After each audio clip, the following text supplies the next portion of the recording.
मैं डॉक्टर मनीषा शर्मा आप सबका हृदय से स्वागत करती हूँ। आज के इस वीडियो में मैं आपको षटतिला एकादशी का महत्व और उसकी कथा सुनाऊंगी।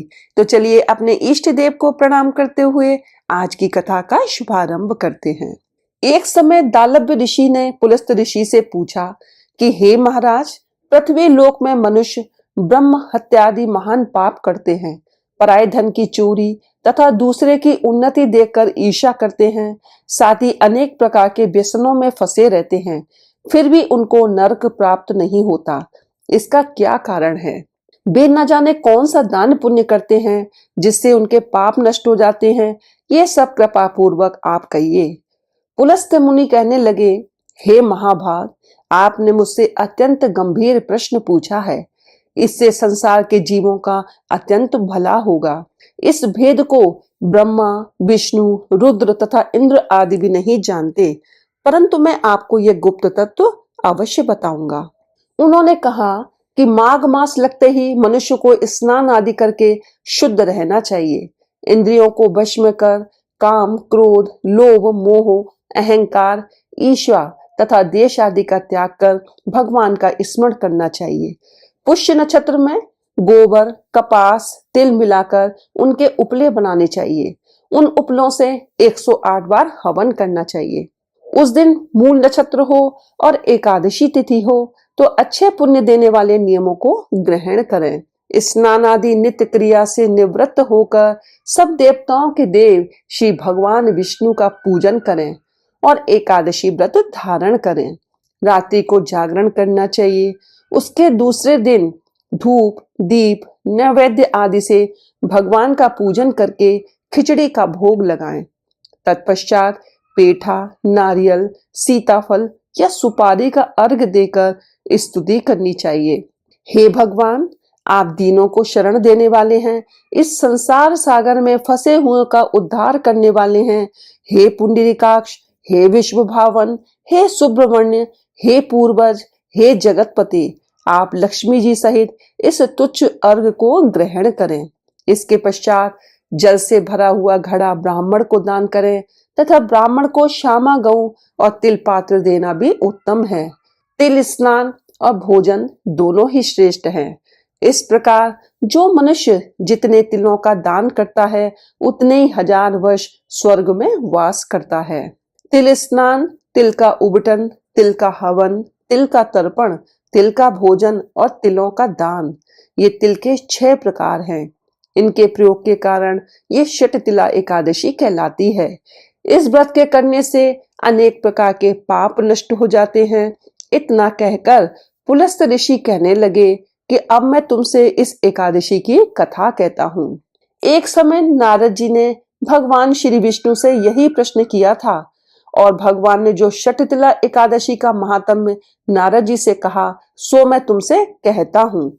भगवान ने नारद जी से कहा, हे नारद, मैं तुमसे सत्य घटना कहता हूँ, ध्यान पूर्वक सुनो। प्राचीन काल में मृत्युलोक में एक ब्राह्मणी रहती थी। वह सदैव व्रत किया करती थी। एक समय तक वह 1 मास तक व्रत करती। इससे उसका शरीर अत्यंत दुर्बल हो गया। यद्यपि वह अत्यंत बुद्धिमान थी, तथापि उसने कभी देवताओं या ब्राह्मणों के लिए अन्न या धन का दान नहीं किया था। इससे मैंने सोचा कि ब्राह्मणी ने व्रत आदि से अपना शरीर शुद्ध कर लिया है, अब इसे विष्णु लोक तो मिल ही जाएगा, परंतु इसने कभी अन्न का दान नहीं किया। इससे इसकी तृप्ति होना कठिन है। भगवान ने आगे कहा, ऐसा सोचकर मैं भिखारी के वेश में मृत्युलोक में उस ब्राह्मणी के पास गया और उससे भिक्षा मांगी। वह ब्राह्मणी बोली, महाराज, किस लिए आए हो? मैंने कहा, मुझे भिक्षा चाहिए। इस पर उसने एक मिट्टी का ढेला मेरे भिक्षा पात्र में डाल दिया। मैं उसे लेकर स्वर्ग में लौट आया। कुछ समय बाद ब्राह्मणी भी शरीर त्याग कर स्वर्ग में आ गई। उस ब्राह्मणी को मिट्टी का दान करने से स्वर्ग में सुंदर महल मिला, परंतु उसने अपने घर को अन्नादि सब सामग्रियों से शून्य पाया। घबराकर वह मेरे पास आई और कहने लगी कि भगवान, मैंने अनेक व्रत आदि से आपकी पूजा की, परंतु फिर भी मेरा घर अन्न आदि सब वस्तुओं से शून्य है। इसका क्या कारण है? इस पर मैंने कहा, पहले तुम अपने घर जाओ, देव स्त्रियां आएंगी तुम्हें देखने के लिए। पहले उनसे षटतिला एकादशी का पुण्य और विधि सुन लो, तब द्वार खोलना। मेरे ऐसे वचन सुनकर मैं अपने घर गई। जब देव स्त्रियां आई और द्वार खोलने को कहा तो ब्राह्मणी बोली, आप मुझे देखने आई हैं तो षटतिला एकादशी का महात्म्य मुझसे कहो। उनमें से एक देव स्त्री कहने लगी कि मैं कहती हूँ। जब ब्राह्मणी ने षटतिला एकादशी का महात्म्य सुना तब द्वार खोल दिया। देवांगनाओं ने उसको देखा कि ना तो वह गांधर्वी है और ना आसुरी है, वरन पहले जैसे मानुषी है। उस ब्राह्मणी ने उनके कथनानुसार षटतिला एकादशी का व्रत किया। इसके प्रभाव से वह सुंदर और रूपवती हो गई तथा उसका घर अन्न आदि समस्त सामग्रियों से युक्त हो गया। अतः मनुष्यों को मूर्खता त्याग कर षटतिला एकादशी का व्रत और लोभ न करके तिल आदि का दान करना चाहिए। इससे दुर्भाग्य, दरिद्रता तथा अनेक प्रकार के कष्ट दूर होकर मोक्ष की प्राप्ति होती है। इस व्रत को रखने से मनुष्यों को अपने बुरे पापों से मुक्ति मिलती है। इस व्रत को रखने से जीवन में सुख समृद्धि आती है। बोलो श्री कृष्ण भगवान की जय हो। बोलो भगवान विष्णु जी की जय हो। इस कथा को सुनने के लिए धन्यवाद।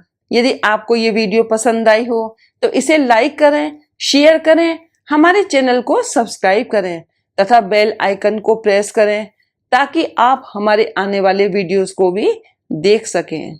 हर हर महादेव, जय भोलेनाथ।